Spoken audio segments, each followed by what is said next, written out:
Today we're gonna see about V-Ray, especially for V-Ray for SketchUp. And moving forward, now the V-Ray is called V-Ray Next. Why V-Ray Next? After the V-Ray 3, why not they call it like V-Ray 4? Because it's not funny, it's called V-Ray 4 for SketchUp, V-Ray 4 for something else of the product. So they decided to call V-Ray Next.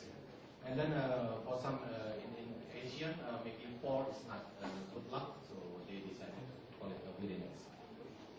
So what is on the V-Ray Next?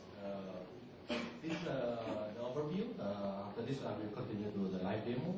V-Ray Next is more powerful on the asset management, and then with integration with the SketchUp, we can see how the interaction with the SketchUp and everything. And then since intelligent, because V-Ray for SketchUp, we have the auto exposure, auto wet balance, and everything, and of course the AI denoiser inside there, and then faster rendering for the CPU and GPU as well, and then new material and the texture, and then we have the collaboration with another of the software that using the V-Ray.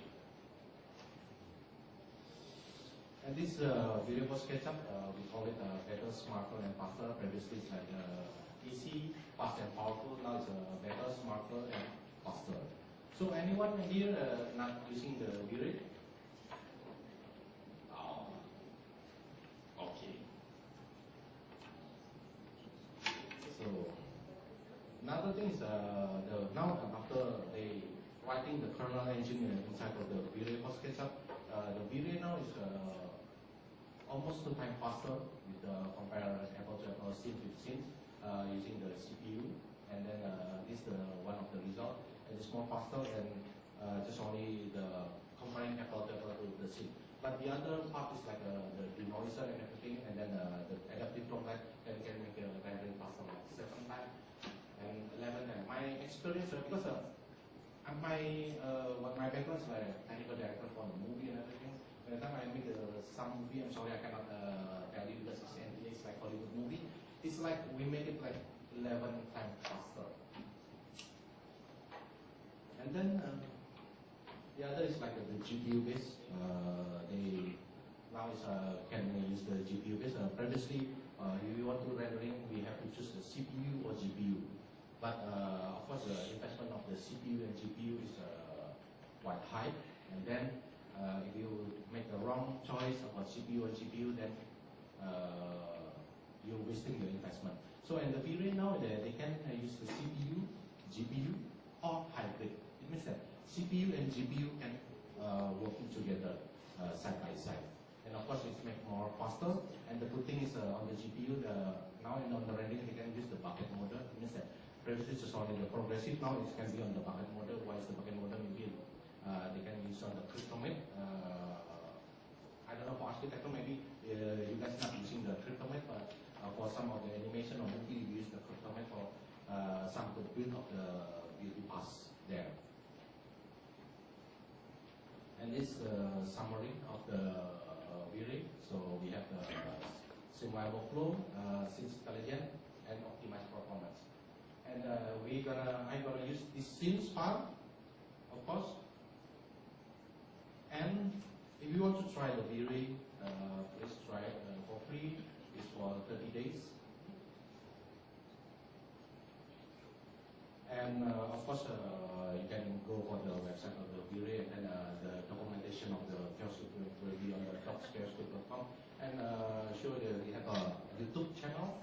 They call SketchUp TV. There's a lot of the new feature, and then the tutorial inside there. So please feel free to come there. Okay, so I will continue to my demo.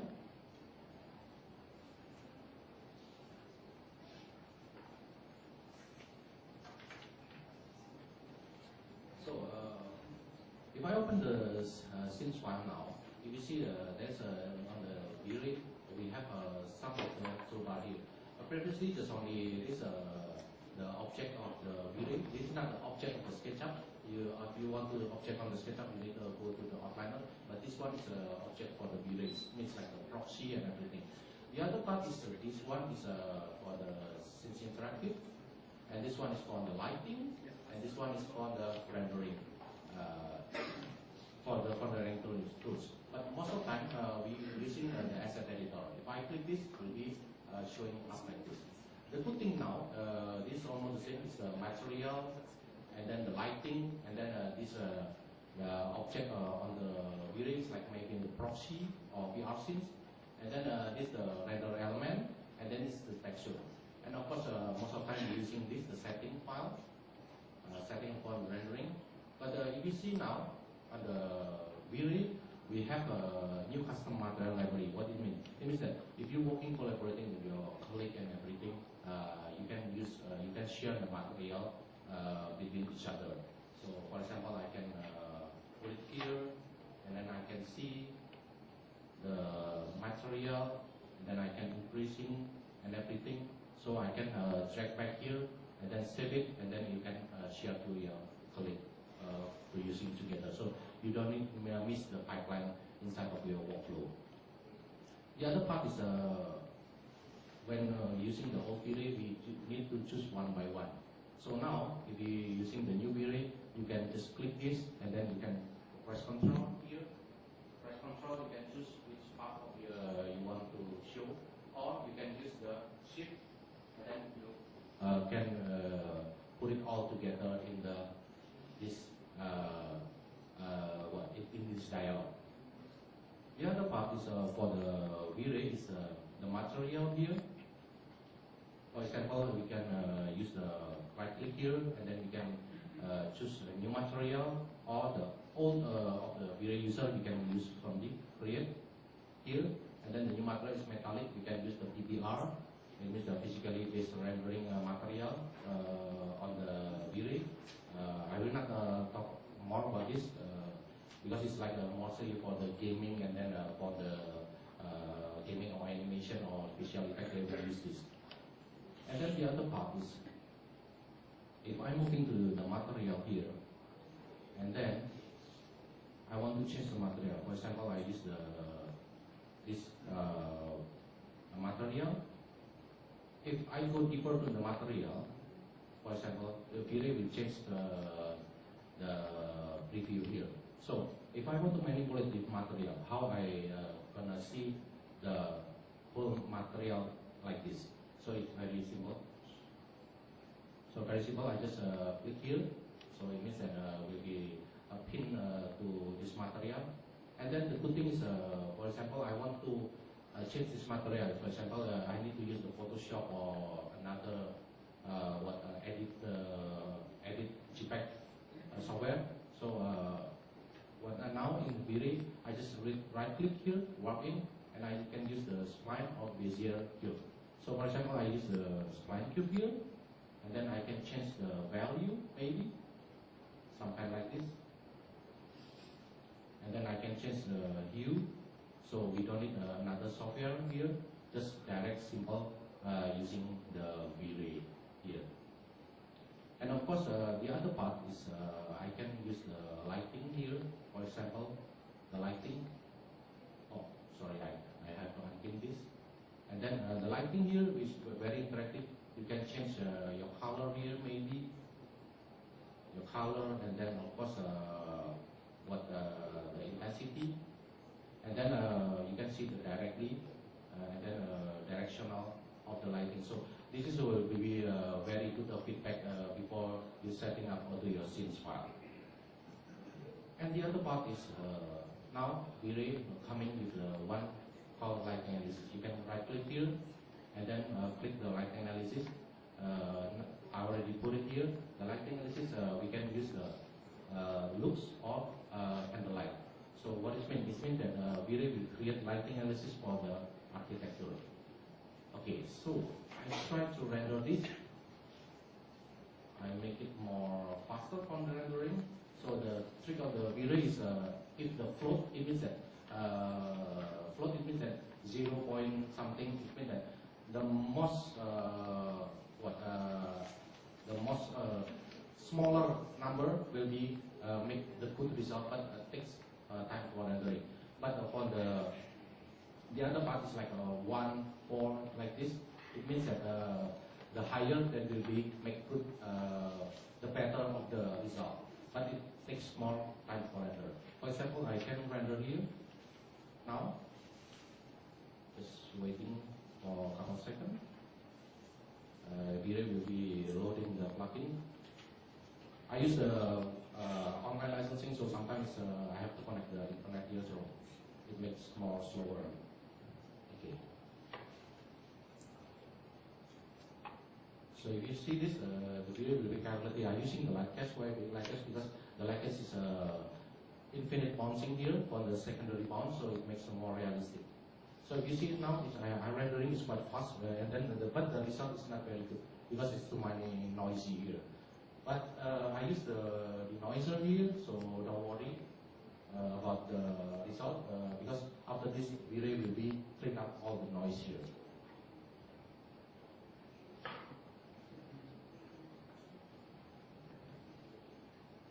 So if you see it now on the board here, I changed the material, but I don't need the Photoshop and everything.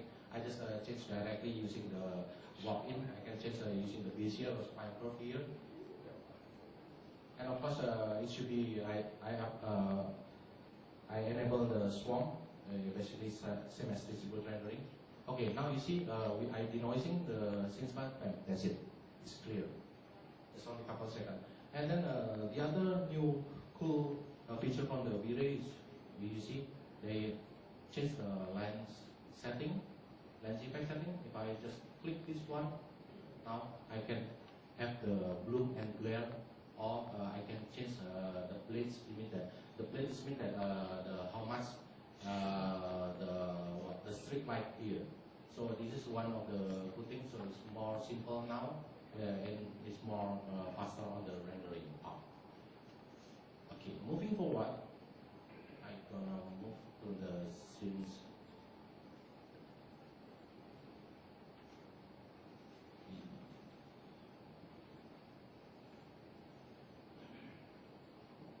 So okay, I move to the my workflow, the SketchUp. What is the streamline workflow? It means that if you're working together with another software and but using the V-Ray as your rendering engine, now you can working together side by side, and then you can export or import a file from another software without any hassle. So now, for example, I can import something from another software that using the V-Ray. It's using the VR scenes. It's the native format of a V-Ray. But the problem is I use from here the import of VR scenes. Then I cannot see where's the exact position of the object that I need to import it. So now in the V-Ray we can use import.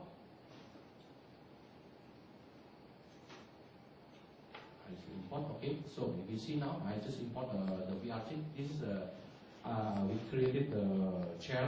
It's from another software, but we're using the V-Ray, and we convert to the VR scenes file here. So there is another option. We have the material, so we maintain the material and then UV, and of course we're gonna use it as the proxy, so it can be more efficient on the memory. But the good thing is we have the add and place limiter. We really gonna remember which the location of the when the file when it's export to the SketchUp. So for example, I just okay here. I just import it and wait a couple of seconds. It should be more faster. But please remember I'm using my laptop here. And after this, we're gonna load it to the scenes file with exact of the position that we created before. We're using this using a software, so we just import it to the SketchUp using V-Ray.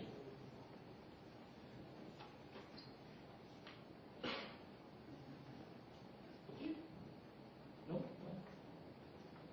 It should be more faster.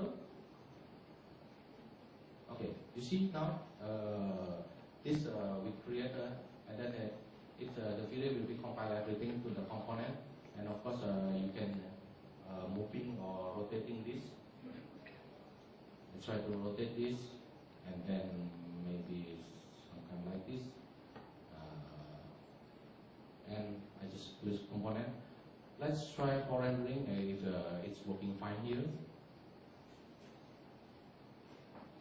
Just make it for the rough rendering here. Let's click here and then try.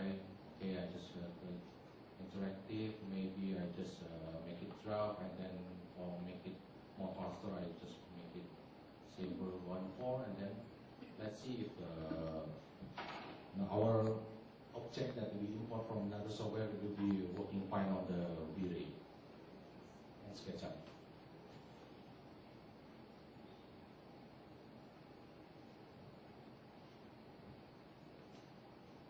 Yeah, just only on the light cache, we already see that the object will be fine here, and then placing on the right position.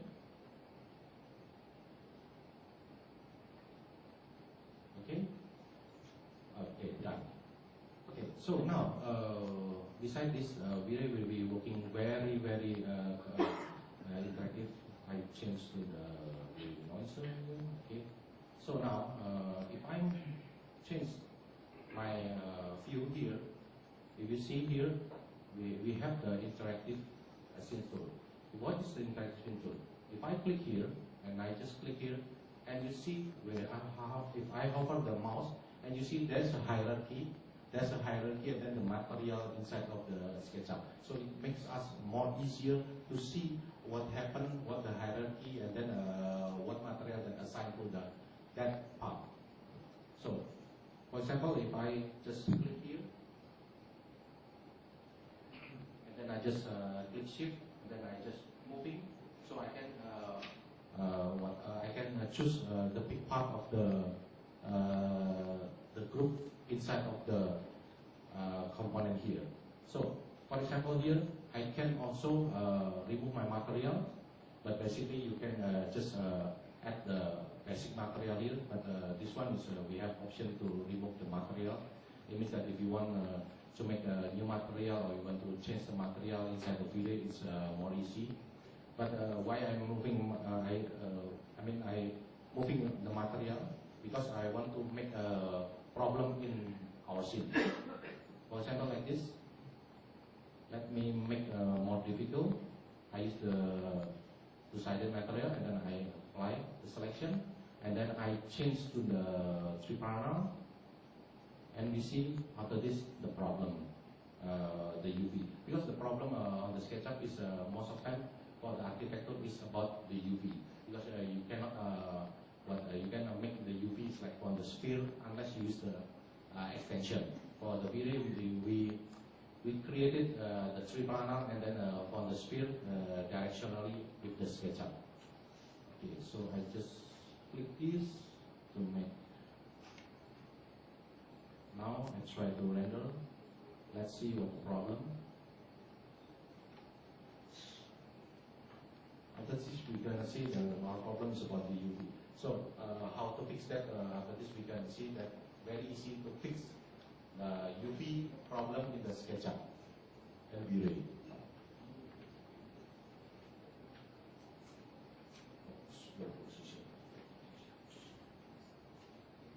Okay, you see now there's a problem because I use the three-panel. The three-panel is very good for the some projection of your file, but this one, the sphere length, that would be not very good. So how to fix that? To fix that is very easy.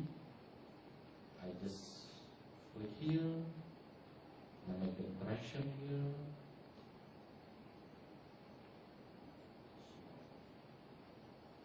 Click here, and then I just click the spherical projection.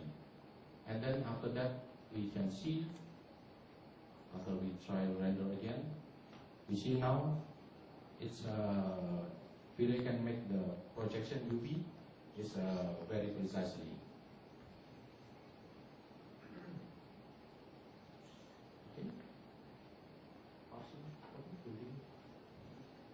Okay, let's wait for half a second. Okay, now it's moving forward.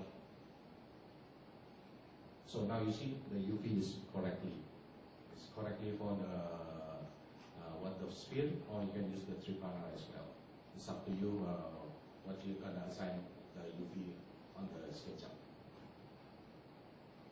And then of course you can use the interaction. For example, if I click the lighting here, the sphere light, we have seen the intensity and the color. But when I click interaction here, I just use the left click mouse. You see the intensity will be increase or decrease. So you can change without going to the asset editor. It's more easy. It's more flexible for you in terms of you want to using the interactive rendering here. And moving forward for this, I can now this automatic exposure value. Let me open the file first. What it means automatic automatic exposure value. Most of the time when we render and we put it the lighting, we put it the everything, because the V-Ray is based on the physical camera, so it means that you have the ISO, f number, shutter speed, and everything. But most of the time we have to render, we have to try and error. We find the good exposure or the good white balance, and then that wasting our time. So now in the V-Ray we have the new feature we call the automatic exposure value. Let me open it. So this is the scenes file. Let me open for a while. Okay. So let me make it. Okay. Let's try to render this one. Let's see what happened.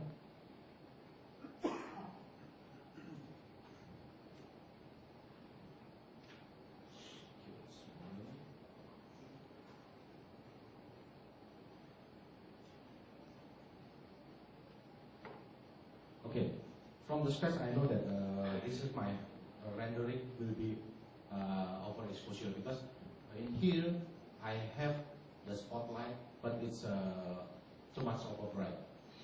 Let's wait for a couple of seconds after the light is finished, and then we waiting for the first pass, and we see more clear about what happened on our rendering here.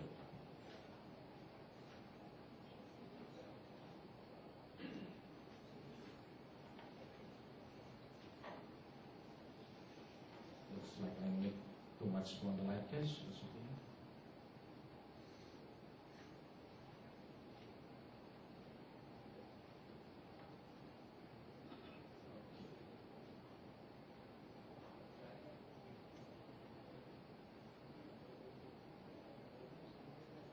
Okay, now it's starting off on the progressive rendering. Now, okay, now we see my scenes file is overbright here. And then to fix that, I have to adjust my camera, or most of the time I adjust the lighting. But if we adjust the lighting, it's not physically correct, because V-Ray is working on the physically correct. Means that you cannot adjust the intensity of the lighting if you use the physically workflow. So, okay, I stop this. But most of the time I use the camera here, I change the exposure value, or I use the advanced camera parameter, I change the ISO, f number, or shutter speed.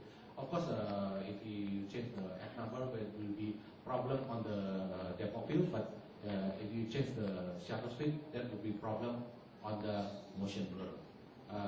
Please note that V-Ray can import the animation as well, so we can render the animation inside the SketchUp.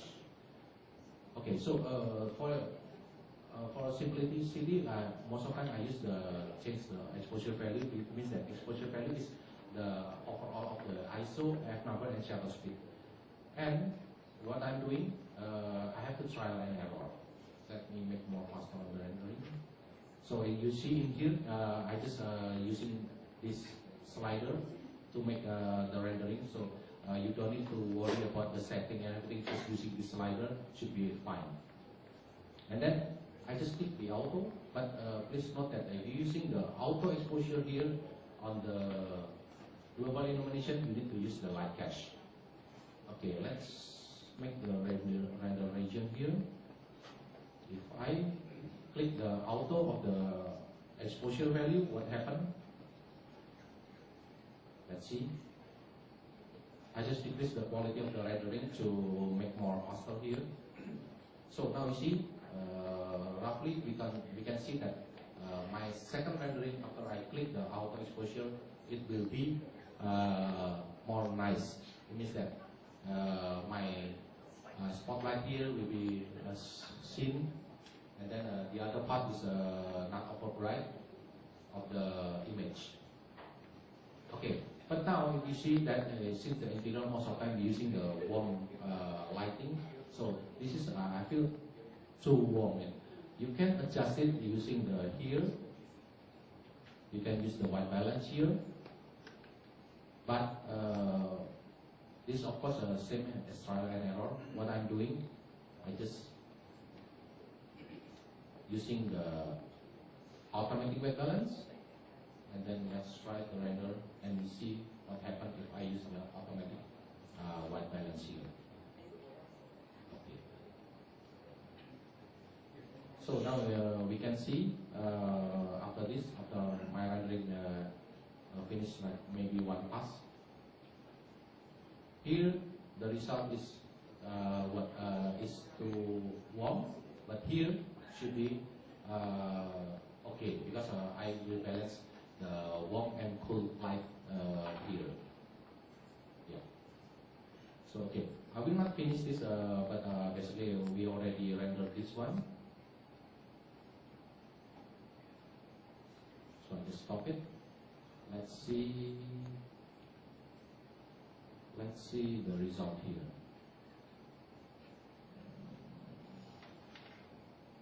Okay, here render.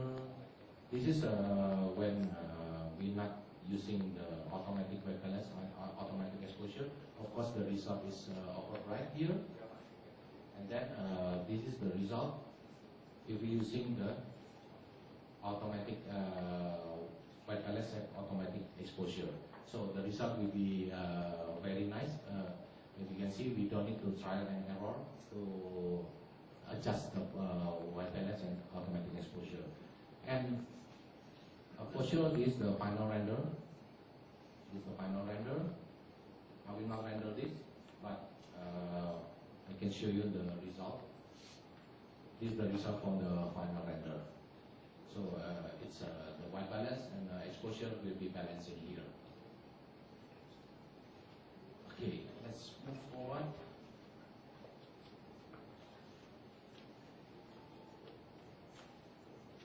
To the adaptive light.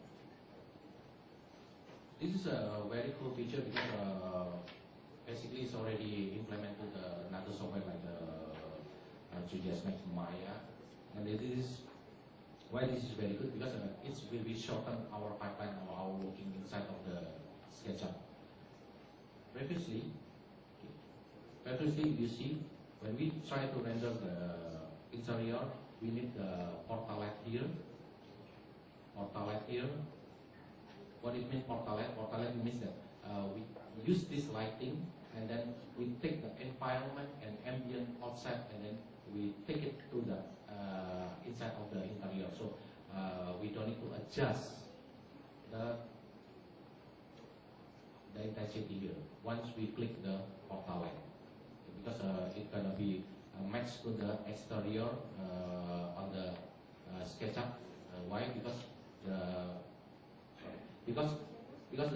theory for SketchUp will take the SketchUp sunlight as the default. So this is gonna take the ambience and then the intensity inside of the SketchUp as well. So now if I using the dome light here, I just deactivate it and then I just using one dome light here. The trick is we need to pick this adaptive. What do you mean? It can you just using the dome light, pick the adaptive and forget about the another setting. So for example, I just click here, and then it makes more faster. drop here, I just render here. Oops, sorry.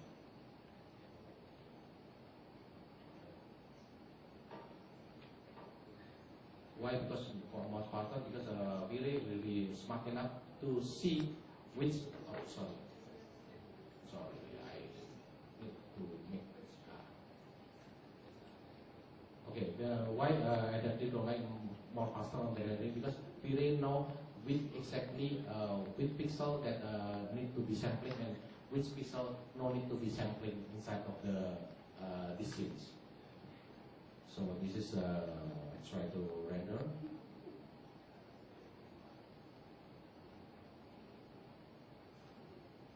I will not finish this render. Let's open the that I already rendered.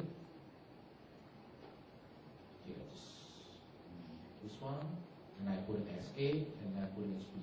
You see here, the B is I use the adaptive dome light on. It means that I just pick the adaptive inside the dome light, and then this is the adaptive dome light off. Now, if you see, this is the adaptive dome light off, this is the adaptive dome light on. What's the difference? The difference is about the noise. So, and then if you see this, I rendered on my laptop like 6 minutes, and this one it's just only 3 minutes, but it's more clearer of the result. And then I'm not using the denoiser here. It's the raw render here, and you see now it's more clearer. Even I just half of my time on the rendering. For some of the scenes, sometimes it can make your rendering more faster, like 7 times. But it's depend on your scenes, depend on your HDRI or ESR that you're using for the image mislighting. Okay, let's move forward here.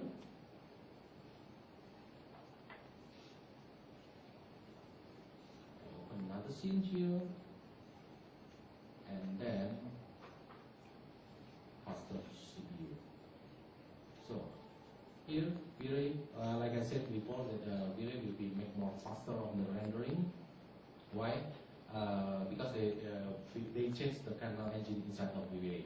Of course, any programmer here? No? No programmer? It's only me, the programmer? Huh? Feeling lonely. Feeling lonely. Seriously, I'm feeling lonely. It's nice. It's nice to be programmer. Okay, so if I use this one, again I use the asset editor because 95% of our rendering will be using this.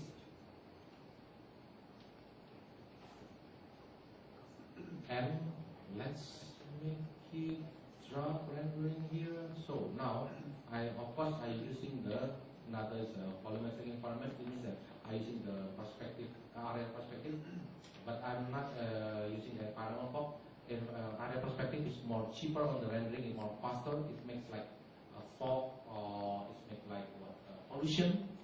If you see the distance between the building, that will be some fog between there. So I just using this, and then I click rendering.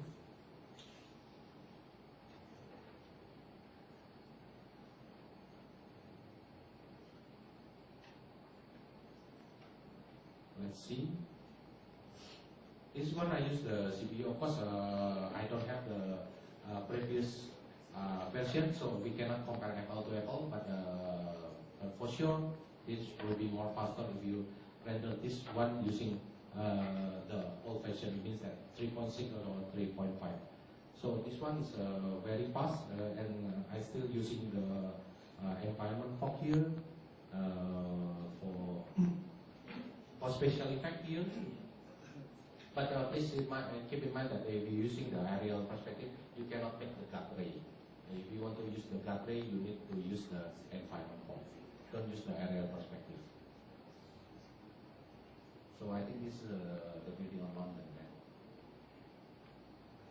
No? That's it. But there's so much construction all of it. I'm losing track. Okay. Oops. Sorry, I'm using the NVIDIA AI. We're talking about later about the NVIDIA AI. Let me render again. I'm sorry. I should not be using the NVIDIA AI here. So if you see, I render this for faster, more clear of the result. Let's keep one. Make upload here. Okay. So now you can see the effect here using the area perspective.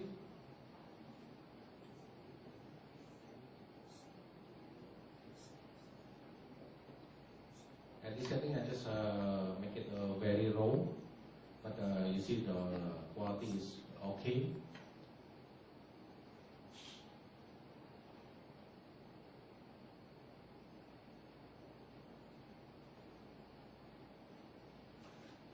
Okay, and then denoising. Boom, that's it. It's very fast, and the result is quite acceptable. But like I said before, the V-Ray using the CPU and GPU. Now we can see the CPU and GPU as well. But if using the CPU and GPU, and then that will be rendered on the backend. Okay, so moving forward here, I just last time because I need to show the denoiser, the denoising. Okay, what is denoising? Previously, V-Ray using the V-Ray denoiser.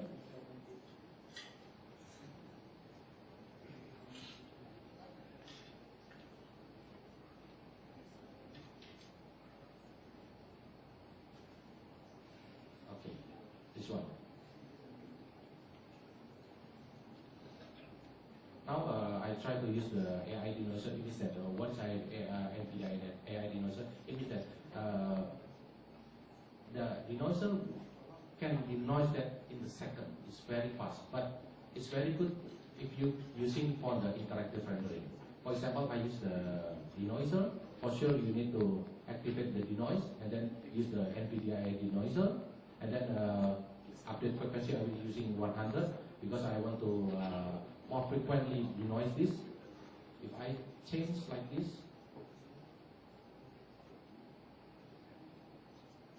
I'm just using the AI denoiser. Let's see for a while.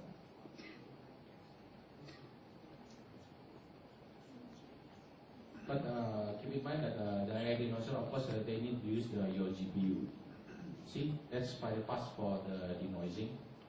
But of course, the AI denoiser, since I'm the programmer, and then I saw it is more the Bayesian method. What is Bayesian? It means that the AI denoiser will be predict what happened without noise, and then they will refine again.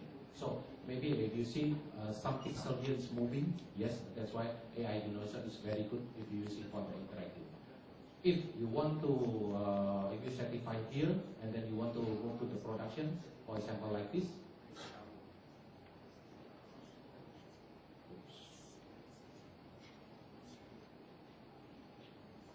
Okay, then you can move it to the V-Ray denoiser, for example like this. I can get the camera close up, and then I can. The good thing now is you can use the denoiser for the render element. So it means that if you want to construct the beauty pass, then previously you just denoise the FGPA, but now you can use the render element with the denoising, and then you can construct your beauty pass without losing any detail. So let's see the rendering here. I use the V-Ray denoiser. I just click low here. Click for example here. I'm just rendering. Oops. Okay.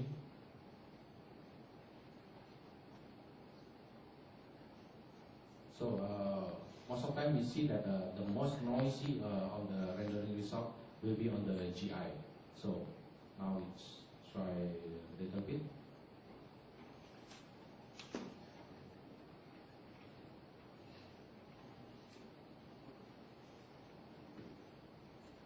Of course, if I stop it, there will be the GI. See, it's more clearer even if I just render a couple seconds. So if you finish the render, for example, you can use this one. You can render more faster, but the result will be very clear on the render element. It means that you can build your beauty path at GBA without losing any detail here.